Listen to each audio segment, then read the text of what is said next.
Kita melihat belakangan ini antusiasme masyarakat begitu besar ya terhadap program Lapor Mas Wapres. Nah, kami ingin menyampaikan di sini bahwa program Lapor ini dibentuk untuk merealisasikan kebijakan no wrong door policy. Maksudnya apa? Maksudnya menjamin masyarakat agar pengaduan masyarakat lewat satu jalur yang pasti akan dapat didengarkan dan kemudian bisa di follow up. Karena kita tahu teman-teman sekalian, untuk bisa melaporkan satu permasalahan, jika kemudian tidak ada satu kanal khusus, ini akan menyulitkan masyarakat. Bagaimana masyarakat bisa melaporkan hal-hal kesulitan yang mereka alami jika mereka saja tidak mengetahui kanal yang tepat harus melapor seperti apa. Dan tentunya juga dengan pelaporan seperti ini, masyarakatnya ingin ditolong tidak bisa tertolong. Jadi apa yang dilakukan ini adalah untuk memaksimalkan sebenarnya bagaimana penyelenggara negara dapat mengelola pengaduan dari masyarakat secara sederhana, cepat, tepat, tuntas, terkoordinasi dengan baik, dan tentunya juga dengan pengawasan. Ya, kami lanjutkan, dan tentunya juga bagaimana penyelenggara negara memberikan akses untuk partisipasi masyarakat dalam menyampaikan pengaduan. Serta yang paling terutama adalah meningkatkan kualitas pelayanan publik.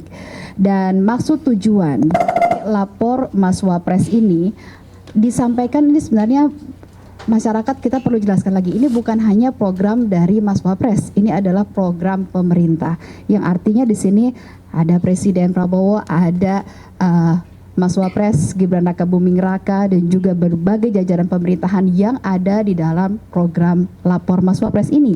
Ini untuk membuka kanal pengaduan langsung masyarakat, karena memang ingin mendengarkan langsung, masyarakat ingin mendengarkan langsung apa isu aspirasi masyarakat, pengaduan masyarakat, sekaligus juga berfungsi dua, menjadi satu input mengambil kebijakan strategis. Masyarakat tidak lagi berjarak terlalu jauh dengan pemerintah. Dengan kanal-kanal pengaduan ini, masyarakat didekatkan dengan pemerintah untuk mendapatkan pelayanan yang terbaik. Karena tentunya pelayanan-pelayanan ini tentunya ada berbagai kendala di lapangan yang dengan laporan seperti ini menjadi satu bahan masukan bagi kebijakan pemerintah. Dan kami mau jelaskan kembali bahwa program ini bukanlah sebuah program yang terpisah berdiri sendiri dari sistem pengelolaan pengaduan pelayanan publik nasional, layanan aspirasi dan pengaduan online rakyat, yang kemudian disingkat dengan SP4N Lapor, yang sudah ada sebelumnya. Ini terkonsolidasi datanya sedemikian rupa, dan saat ini program tersebut telah terhubung dengan seluruh kementerian lembaga, ada 96 lembaga, ada 493 pemerintah daerah di Indonesia. Jadi ini bukan satu-satunya kanal pelaporan, ini memaksimalkan penerimaan laporan masyarakat program ini. Sehingga kemudian bisa juga tetap dilakukan. Jika kemudian masyarakat tadi bertanya bagaimana ketika kami yang ada di daerah, tetap bisa melakukannya melalui lapor yang programnya juga sudah terus berjalan dan sudah ada di berbagai daerah. Dan tentunya program ini, karena ini merupakan sebuah kebijakan publik yang merupakan kebijakan pemerintah, tentu ada dasar hukumnya. Dasar hukumnya adalah sesuai dengan Undang-Undang Nomor 25 Tahun 2009 tentang Pelayanan Publik, serta juga ada Permen Pan RB tahun 62 tahun 2018 tentang pedoman sistem pengaduan pelayanan publik nasional. Jadi lagi-lagi ini bukanlah program yang berdiri sendiri, sudah ada tatanan hukumnya dan sudah kemudian terintegrasi dengan program yang ada sehingga dapat lebih dimaksimalkan. Total laporan yang sudah masuk saat ini diterima sampai dengan hari keempat ini ada 296 laporan yang sudah masuk, begitu ya. Laporannya berbagai macam, begitu, dari mulai laporan masyarakat mengenai kasus-kasus pendidikan, kemudian juga ada kesehatan dan juga terkait dengan juga sengketa tanah. Dan kami informasikan bahwa program lapor ini adalah sebuah program yang wajib. Jadi ya program lapor yang sudah terbangun saat ini merupakan program wajib untuk seluruh institusi, kementerian, lembaga, juga pemerintah daerah, menjadi satu kanal untuk kemudian menerima aduan masyarakat yang nanti akan diklasterisasi dan kemudian ditindaklanjuti sekaligus juga menjadi bahan masukan bagi pemerintah. Semoga informasi tersebut bisa membantu teman-teman media sekalian untuk membuat pemberitaan yang lebih jelas bagi masyarakat. Terima kasih. Baik, kita langsung saja buka 3 pertanyaan.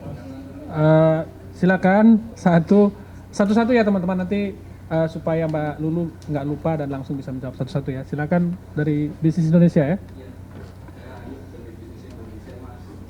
Pertama yang mau saya tanyakan itu kan terkait laporan ini sudah banyak ya, ada 296 laporan. Nah, dari 296 laporan ini itu semuanya diterima langsung diteruskan kepada kementerian lembaga terkait, atau nanti ada filterisasi lagi mana laporan yang layak untuk maju di lembaga kementerian, mana yang harus udah lepas aja gitu.